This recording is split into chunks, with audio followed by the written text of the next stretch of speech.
বিশ্ব সংবাদে আপনাদের স্বাগত। সংবাদের শুরুতেই শিরোনাম, পরে বিস্তারিত।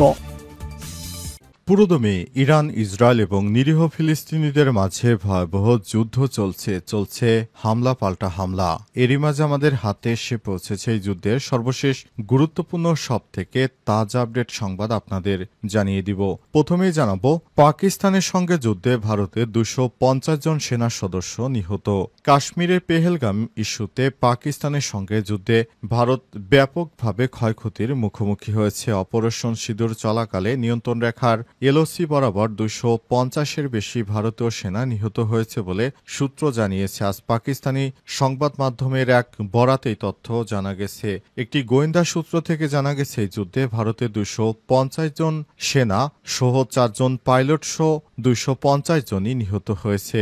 ভারত বিষয়টি এখনও প্রকাশ্যে স্বীকার না করলেও গোয়েন্দা তথ্য থেকে জানা গেছে ভারতের বিপুল সংখ্যক সেনা সদস্য মারা গেছে। এতে নরেন্দ্র মোদীর নাক কাটা গেল, কারণ এই যুদ্ধে তারা হেরে গিয়েই যুক্তরাষ্ট্রের কাছে হাতে পায়ে ধরে পাকিস্তানের সঙ্গে যুদ্ধবিরতির আহ্বান জানায়। শেষ পর্যন্ত যুক্তরাষ্ট্র ইহুদিবাদী ইসরায়েলিদের মতো হিন্দুত্ববাদীদেরকেও বাঁচিয়েছে। এরপর জানাবো, গাজায় লড়াই করছে 40,000 ফিলিস্তিনি যোদ্ধা, দাবি ইহুদিবাদী ইসরায়েলের জেনারেলের। গাজা যুদ্ধ শুরুর এ পর্যন্ত ইহুদিবাদী ইসরায়েলেরা গাজায় হামাসকে ধ্বংস তো থাক দূরের কথা, কোনো তাদের শক্তিও শেষ করতে পারেনি। এখনও ইহুদিবাদী ইসরায়েলের বিরুদ্ধে 40,000 ফিলিস্তিনি যোদ্ধা লড়াই অব্যাহত রেখেছে বলে জানিয়েছে ইহুদিবাদী ইসরায়েলের এক জেনারেল। এদিকে ইসরায়েলের হুমকির মুখে আত্মসমর্পণ করবে না হিজবুল্লাহ বললেন নাইম কাসেম। লেবাননের সশস্ত্র প্রতিরোধ সংগঠন হিজবুল্লাহর প্রধান শেখ নাইম কাসেম স্পষ্টভাবে জানিয়ে দিয়েছেন, ইসরায়েলের চাপ ও হুমকি সত্ত্বেও তারা কখনোই আত্মসমর্পণ করবে না বা অস্ত্র পরিত্যাগ করবে না। তাদের ডিকশনারিতে আত্মসমর্পণ শব্দটি নেই। জানাবো, প্রথমবারের মতো ইউরোপে ডিটারজেন্ট রপ্তানি করল আফগানিস্তান। আলহামদুলিল্লাহ, ধীরে ধীরে ঘুরে দাঁড়াতে শুরু করেছে আফগানিস্তান। তারা প্রথমবারের মতো ইউরোপে 21 টন ডিটারজেন্ট রপ্তানি করেছে, যা দেশটির জন্য খুবই সৌভাগ্য বয়ে আনবে। এবং সর্বশেষ জানাবো, প্লট বরাতে দুর্নীতি, শেখ হাসিনা সহ 23 জনকে হাজিরের গেজেট প্রকাশ। রাজুকে অবৈধভাবে প্লট দুর্নীতি, নতুন শহর প্রকল্পে সরকারি প্লট বরাদ্দ নেয় 6 মামলায় শেখ হাসিনা সহ 23 জনকে আদালতে হাজির হতে গেজেট প্রকাশিত হয়েছে। প্রিয় দর্শক, এতক্ষণ শুনছিলেন সংবাদ শিরোনাম, এবারে বিস্তারিত। তবে তার আগে বন্ধুরা, অনুরোধ থাকবে এই সংবাদটিতে একটি লাইক দিন। এই চ্যানেলে আপনি নতুন হয়ে থাকলে আমাদের সংবাদটি দেখতে দেখতে চ্যানেলটি সাবস্ক্রাইব করে রাখুন। কমেন্ট করে বন্ধুরা আপনার মূল্যবান মতামত জানিয়ে দিন আপনি বিশ্বের কোন দেশ থেকে বা বাংলাদেশের কোন স্থান থেকে আমাদের সংবাদটি দেখছেন এবং শুনছেন। আর বন্ধুরা, গাজা যুদ্ধে আপনি নিরীহ ফিলিস্তিনিদের ভালোবেসে থাকলে কমেন্টে ইয়েস লিখে বিশ্ববাসীকে জানিয়ে দিন। পাকিস্তানের সঙ্গে যুদ্ধে ভারতের 250 জন সেনা নিহত হয়েছে।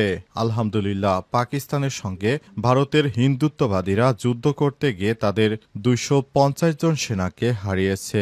শুরুতে ভারত এসব সেনা হারানোর কথা স্বীকার না করলেও অবশেষে বিভিন্ন গণমাধ্যম থেকে জানা গেছে ভারতের হিন্দুত্ববাদীরা এই বিপুল সংখ্যক সেনা হারিয়েছে। এসব সেনা হারানোর কারণে ভারতের নরেন্দ্র মোদী হঠাৎ করে এই যুদ্ধ বন্ধ করে দিয়েছিল। তখন যুদ্ধ যখন চলছিল, হঠাৎ করে যুদ্ধ ভারতে কিন্তু প্রথমে আক্রমণ করেছিল। তারপর সাধারণ মানুষের মধ্যে কৌতূহল হলো কি কারণে হঠাৎ করে তারা এই যুদ্ধ বন্ধ করে দিল। তবে অবশেষে পাওয়া গেছে সেই আসল কারণ।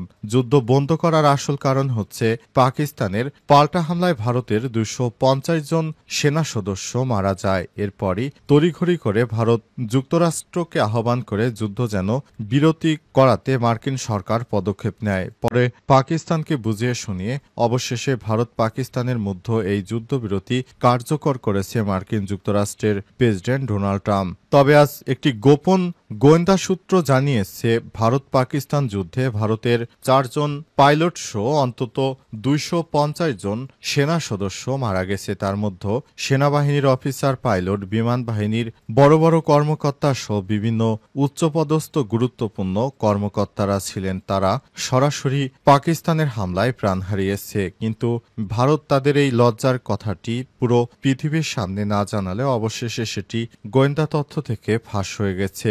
তাদের ব্যর্থতা এখন পৃথিবীর সামনে উন্মুক্ত হয়েছে। হিন্দুত্ববাদীরা এখন আর বড়াই করতে পারবে না, কারণ তাদেরকে চরম শিক্ষা দিয়েছে পাকিস্তান। পাকিস্তানের এই শিক্ষায় ভারতের হিন্দুত্ববাদীদের সবকিছু তছনছ হয়ে গেছে।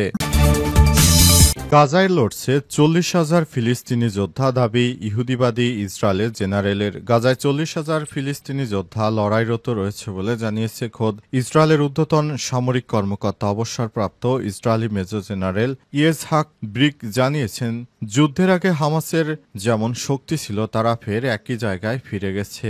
আজ আল জাজিরার খবরে এই তথ্য জানানো হয়েছে। ইসরায়েলি সংবাদ মাধ্যম মারিবের এক মতামতের নিবন্ধে বিলিক জানিয়েছে, বর্তমানে হামাসের যোদ্ধা রয়েছে প্রায় 40,000। এই অসংখ্য যুদ্ধ শুরু হওয়ার পর থেকে আগের মতোই তারা এখনো শক্তিশালী। হামাসের অনেক যোদ্ধা এখনো সুড়ঙ্গ থেকে অভিযান পরিচালনা করছে। তিনি আরো বলেছেন, হামাস এখনো গেরিলা যোদ্ধা হিসেবে লড়াই করছে, যেমনটা তারা যুদ্ধের শুরুতে করেছিল। গোষ্ঠীটি কখনো সেনাবাহিনী ছিল না, যার মানে তারা তাদের সামরিক সক্ষমতাও হারায়নি, যেমনটা ইসরায়েলের সেনাপ্রধানের দাবি। এই ইসরায়েলি জেনারেল মন্তব্য এমন এক সময় এলো যখন ইসরায়েলি প্রতিরক্ষা বাহিনী আইডিএফ দাবি করেছে হামাসকে তারা প্রায় নির্মূল করে ফেলেছে, কিন্তু হামাসকে তারা কোনো কিছুই করতে পারেনি। হামাস এখনো পুরোপুরি সক্রিয়, এমন তথ্য জানিয়েছে ইসরায়েলের সাবেক এক সেনা কর্মকর্তা। তার মতে ইহুদিবাদী ইসরায়েলেরা এখনো হামাসের কোনো শক্তি ধ্বংস করতে পারেনি। হামাস আগের মতোই শক্তিশালী। ইসরায়েলের হুমকির মুখে আত্মসমর্পণ করবে না হিজবুল্লাহ, বললেন নাইম কাসেম। লেবাননের সশস্ত্র প্রতিরোধ সংগঠন হিজবুল্লাহ প্রধান শেখ নাইম কাসেম স্পষ্টভাবে জানিয়ে দিয়েছেন, ইসরায়েলের চাপ ও হুমকি সত্ত্বেও তারা কখনোই আত্মসমর্পণ করবে না বা অস্ত্র পরিত্যাগ করবে না। এক টেলিভিশন ভাষণে তিনি বলেছেন, এই হুমকি আমাদের আত্মসমর্পণ করতে বাধ্য করবে না।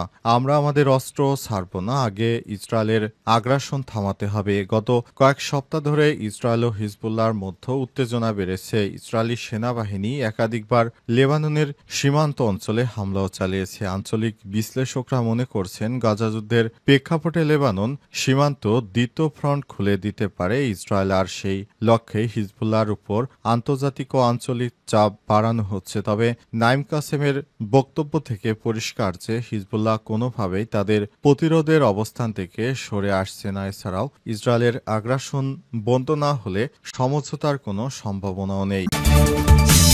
প্লট বরাদ্দে দুর্নীতি, শেখ হাসিনা সহ 23 জনকে হাজিরের গেজেট প্রকাশ।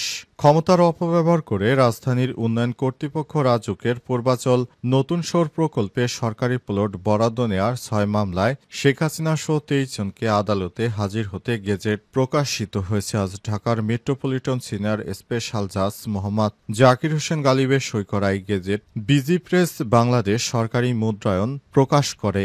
দুদক প্রসিকিউটর মীর আহমেদ আলী সালাম বিষয়টি নিশ্চিত করে বলেন, প্লট বরাদ্দে দুর্নীতির 6টি মামলায় গেজেট প্রকাশের জন্য আদালতের নির্দেশনা ছিল। বিজি প্রেস থেকে গেজেট প্রকাশিত হয়েছে আগামী 20 জুলাই। মামলাগুলোর তারিখ ধার্য করা আছে। ওই তারিখের মধ্যে আসামিরা আদালতে হাজির না হলে তাদের অনুপস্থিতিতে বিচারিক কার্যক্রম শুরু হবে। শেখ হাসিনা পালিয়ে যাওয়ার পর তার বিরুদ্ধে ব্যাপক দুর্নীতির অনুসন্ধান শুরু করেছে বাংলাদেশ সরকার। তার নামে বিভিন্ন দুর্নীতির অভিযোগ এনেছে। তারা সব অভিযোগের ক্ষেত্রে সরাসরি শেখ হাসিনাকে দায়ী করা হচ্ছে। কখনো কখনো শেখ হাসিনা এবং তার দলের লোকজনকে বিভিন্ন মামলায় সরাসরি আসামি করে তাদেরকে বিচারের আওতায় আনার জন্য পদক্ষেপ নিয়েছে সরকার। এরই ধারাবাহিকতা এবার নতুন করে শেখ হাসিনার বিরুদ্ধে রাজুকের প্লট সহ বিভিন্ন কর্মকাণ্ড পরিচালিত করার জন্য এই ধরনের পদক্ষেপ নিচ্ছে সরকার। তবে বিষয়টি কোন দিকে গড়ায় সেটি এখনো বলা যাচ্ছে না।